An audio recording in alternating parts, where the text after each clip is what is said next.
Olá, seja muito bem-vindo ao meu canal. Se você não me conhece ainda, meu nome é Thomas Jorgensen, sou auditor fiscal da Receita Federal, coach, professor e mentor para concursos. No vídeo de hoje vamos falar sobre um assunto absolutamente fundamental, talvez o assunto mais importante aí para você que está se preparando para concursos. Questões. Afinal, qual a importância de se resolver questões? Preciso resolver questões? Qual que é a melhor forma de resolver questões de concurso? Já te adianto que sim, você precisa resolver questões de concurso. A questão de concurso é a mais pura manifestação de pensamento, é a forma mais genuína que a gente tem de saber o que a banca pensa a respeito de um determinado assunto. E a gente tem que saber o que a banca pensa porque a gente quer colocar ali o xizinho na alternativa correta. Então a gente precisa saber como que a banca pensa a respeito de determinado assunto. Em primeiro lugar, quando você for resolver questões hoje, resolva apenas questões comentadas. Estamos aí no final de 2022, no momento em que eu estou gravando esse vídeo, e não tem a menor razão para você resolver questões sem nenhum comentário. Quando você faz uma questão, quando você resolve uma questão, você precisa saber tudo sobre aquela questão. Então, quando você resolve uma questão, se você errar, você tem que saber por que você errou. Mais importante ainda, se você acertar a questão, você precisa saber, você precisa se certificar de que você acertou pelo motivo certo. Você pode ter acertado por um motivo totalmente diferente e só lendo os comentários referentes a todas as alternativas de cada uma das questões que você resolver, que você vai conseguir sair de cada questão com o máximo de informação possível. Isso é absolutamente crucial. Uma questão com 5 alternativas, em que cada uma fala sobre uma parte de uma aula, por exemplo, é uma questão que é riquíssima em informações. Então nada de fazer questões correndo também. Tem muita gente que está com vício de resolver o máximo de questões possível, porque fulano de tal falou que para ser aprovado em concurso público tem que resolver não sei quantas mil questões por semana, não sei quantas mil questões por mês, e a pessoa fica tão assim na ânsia de resolver o máximo de questões possível que acaba não tirando o máximo de proveito daquelas questões que resolve. Então, quantidade não é sinônimo de qualidade. Lógico que a gente quer resolver o máximo de questões possível, mas nunca podemos fazer isso abrindo mão da qualidade das questões. Quando você está estudando para concurso, ao final de cada aula, se você está fazendo ali um curso de teoria e questões comentadas, ao final de cada aula você deve ter ali uma bateria de questões para resolver. Então uma pergunta muito frequente que eu recebo é a seguinte: Thomas, eu devo resolver todas as questões que estão ali no final de uma aula? A resposta é não, provavelmente não. Geralmente no final de uma aula, principalmente naquelas questões, naquelas disciplinas, com muitas questões, tipo constitucional, administrativo, português, exatas, enfim, geralmente ao final de cada aula tem uma quantidade absurda de questões. Se você vence uma aula e no final dela tem 200 questões, não faça as 200 questões de uma vez. Resolva ali 40 questões.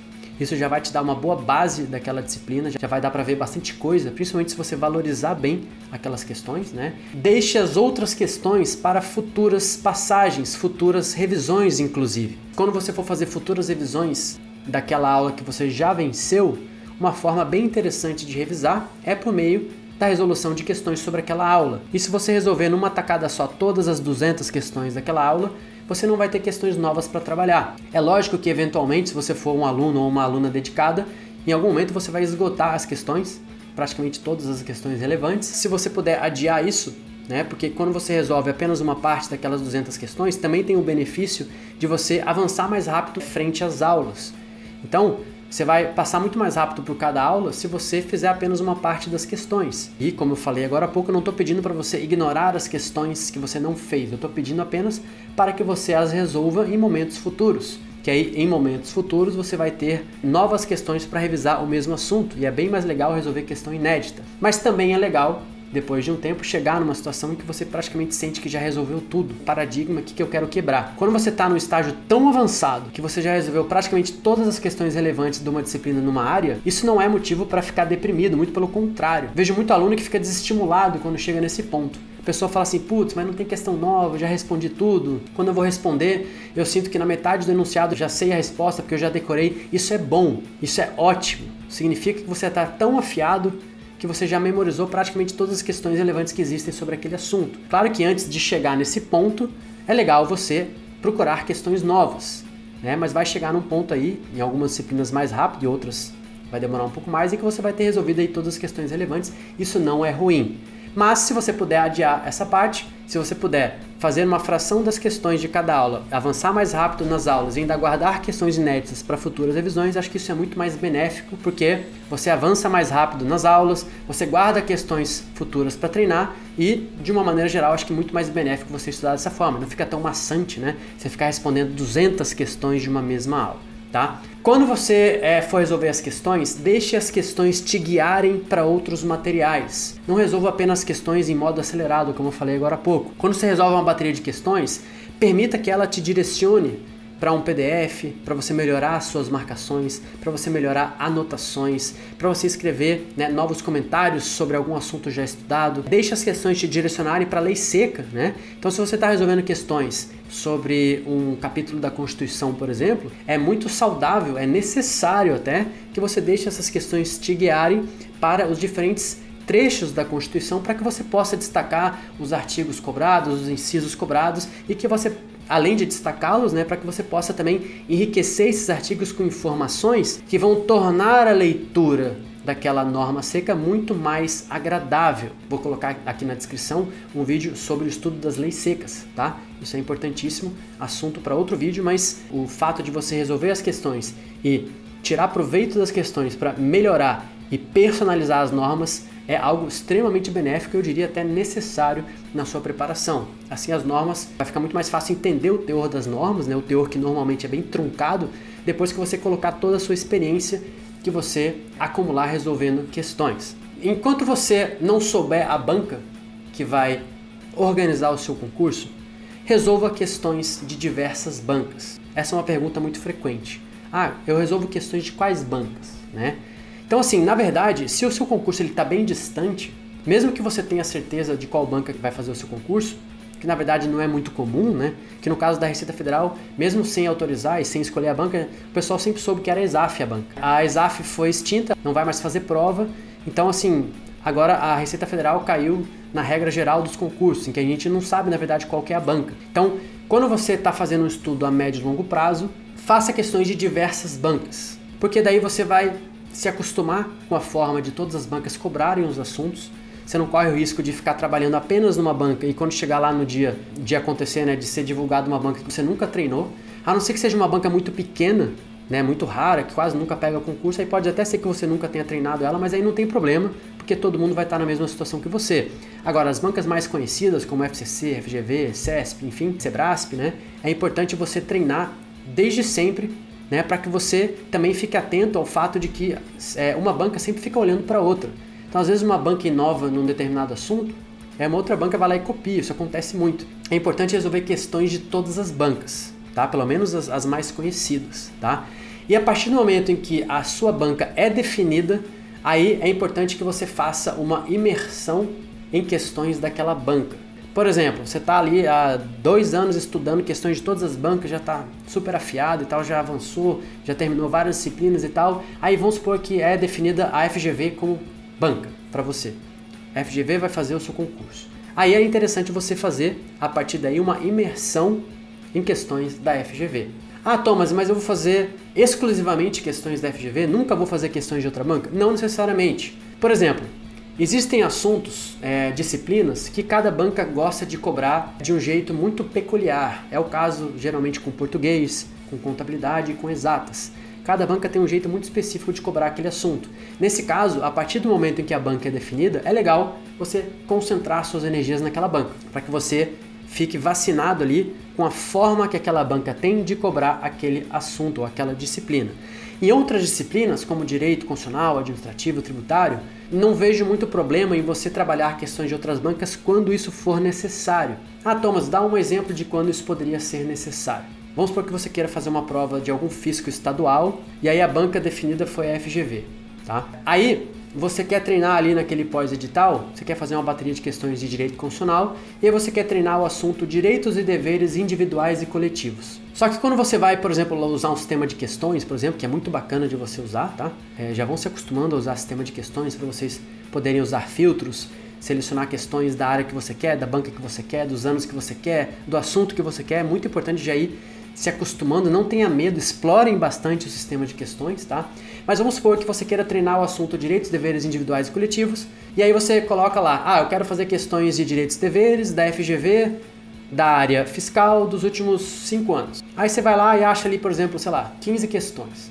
Pô, 15 questões de direitos e deveres, só no artigo 5º da Constituição tem quase 80 incisos sobre direitos e deveres individuais e coletivos. Fora doutrina, fora jurisprudência. Então assim, se você for treinar só questões da FGV da sua área, você provavelmente não vai conseguir exercitar tudo que está ali em direitos e deveres, porque não tem questão suficiente abrangendo aqueles incisos. E todos os incisos são importantes naquele assunto. Esse é um assunto particularmente em que é clara a importância de todos os incisos para praticamente qualquer concurso que cobrar direitos e deveres. Então é legal você, talvez, expandir a área e, se isso não for suficiente para gerar uma grande quantidade de questões, colocar outras bancas também para que você tenha volume de questões para treinar os outros incisos que podem não ter sido cobrados nos últimos 5 anos pela sua banca, mas eles são igualmente importantes.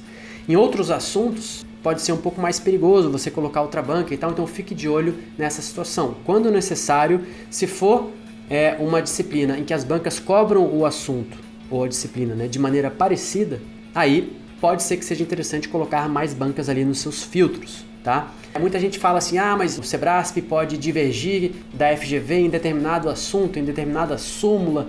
Sim, pode acontecer e sempre se dá muito destaque a isso, mas a regra é, principalmente nas matérias de direito, que as bancas cobrem da mesma forma. Excepcionalmente, um assunto ou outro pode ter divergência entre uma banca e outra, mas aí nos próprios comentários é comum os professores destacarem essa divergência, e aí você vai lá e faz no seu material uma observação para que você tenha aí uma atenção extra para aquele assunto, tá? Quando você estiver em estágios mais avançados, faça questões de diversos assuntos. Por exemplo, se você já venceu todas as aulas de um curso, é legal de tempos em tempos ali você fazer ali uma bateria de questões, monta um simulado ali no sistema de questões, por exemplo, faz questões de diversos assuntos, tá? E aí quando você fizer essa bateria de questões de diversos assuntos, você vai conseguir certamente identificar algumas deficiências, algumas necessidades, algumas fraquezas, fazendo questões de vários assuntos, uma situação bem parecida com o que você vai enfrentar na prova. Se você conseguir fazer isso várias vezes antes da prova, né, você consegue aos poucos ir eliminando, na medida do possível, as suas fraquezas, né? Então você fez ali uma bateria de questões de vários assuntos, identificou fraqueza ali em controle de constitucionalidade,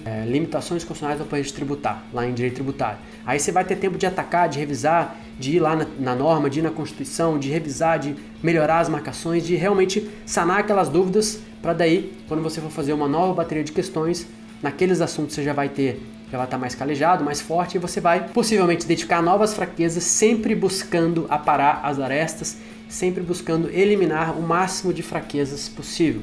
Lógico que no dia da prova a gente sempre erra alguma coisa, ninguém consegue ir numa prova dessa e gabaritar a prova inteira. Quanto mais bem preparado você estiver, melhor, e as questões de concurso têm uma participação fundamental nisso aí.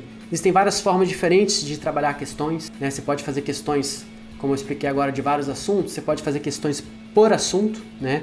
Então, se você quer treinar a aula 0 de constitucional, você pode fazer uma bateria de questões só sobre a aula 0. Uma coisa que eu gosto de sugerir aos meus alunos, por exemplo, é que a cada 5 aulas, mais ou menos, ou a cada 2 meses e meio, assim, a pessoa, né, dê uma parada e faça questões sobre as aulas que já estudou daquela disciplina. Então, se você estudou 5 aulas nesse período, para um pouquinho e faz questões sobre essas 5 aulas. E aí você pode montar um caderno de questões com questões de todas as 5 aulas, ou você pode em cada meta fazer questão de uma aula diferente, ou em cada meta fazer questão de 2 aulas diferentes antes de prosseguir ali nos estudos, né? Mas o assunto revisões é um assunto, né, para outro vídeo. Vou colocar aqui na descrição também um link para o vídeo que eu fiz sobre revisões especificamente, mas as questões têm um papel fundamental em toda a sua preparação.